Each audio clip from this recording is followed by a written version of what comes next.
Thanks for tuning in to Sports Science U. Today I'd like to give you a brief introduction to the OptoJump.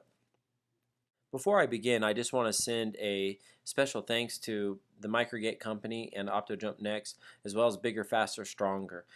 Federico Gori in Italy is one of the masterminds behind this project, and I've always enjoyed talking shop with him and all the different applications that can be applied with the OptoJump. I've also enjoyed my interactions with Dr. Peter Gorman in New York. He's the president of Microgate USA, and I can't say how much he inspires me every time I talk to him. Of course, Bob and John Robotham out at Bigger, Faster, Stronger in Salt Lake City.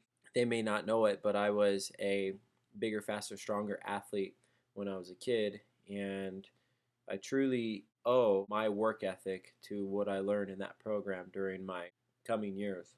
And finally, I'd like to send a thanks to Scott Willis and the rest of the athletic staff at the University of Utah for tuning in today. The OptoJump comes in 1 meter pairs of bars. The bars communicate to each other with infrared photoelectric cells. In 1 meter, there are 96 infrared emissions. Essentially, they flood the floor with infrared. This plane of infrared light is very sensitive to any object that may break it. It's this technology that allows the OptoJump to measure things like jump height. For example, if this is an individual's feet, when he or she jumps off the ground, the OptoJump can record the flight time. Of course, we can use flight time to estimate jump height, and we can also estimate average power output during drop jump tasks using the flight time and the contact times. Of course, OptoJump can't really take credit for these equations, but they are from Italy, and everyone from Italy knows that these came from Bosco in 1983. Vertical jumping tasks are not the only application with the OptoJump. It is also very effective for assessing horizontal actions like horizontal jumps, sprinting, and walking. This can be done by linking several bars together. 10 and 15 meter systems are very common.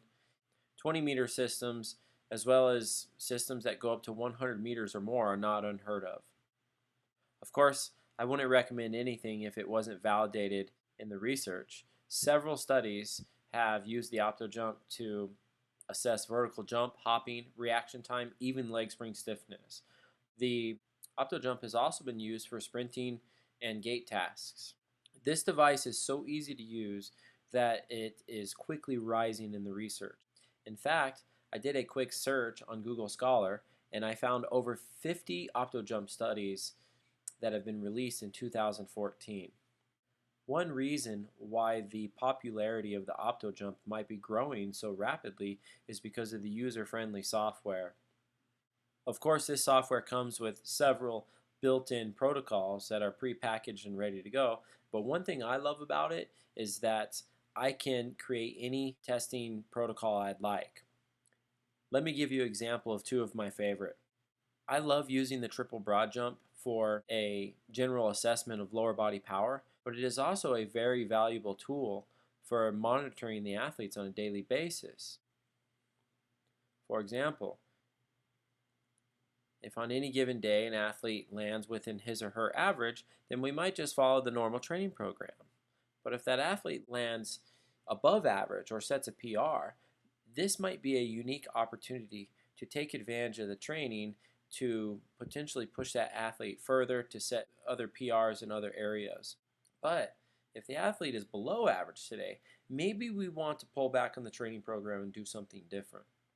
Another point I'll make about the triple broad jump or any test in the OptoJump, you can test literally dozens of athletes at a time within just minutes. It's so amazing to assess large groups of athletes. And if any of you are in a situation where you want to assess athletes rapidly and in large volumes, this is definitely your tool.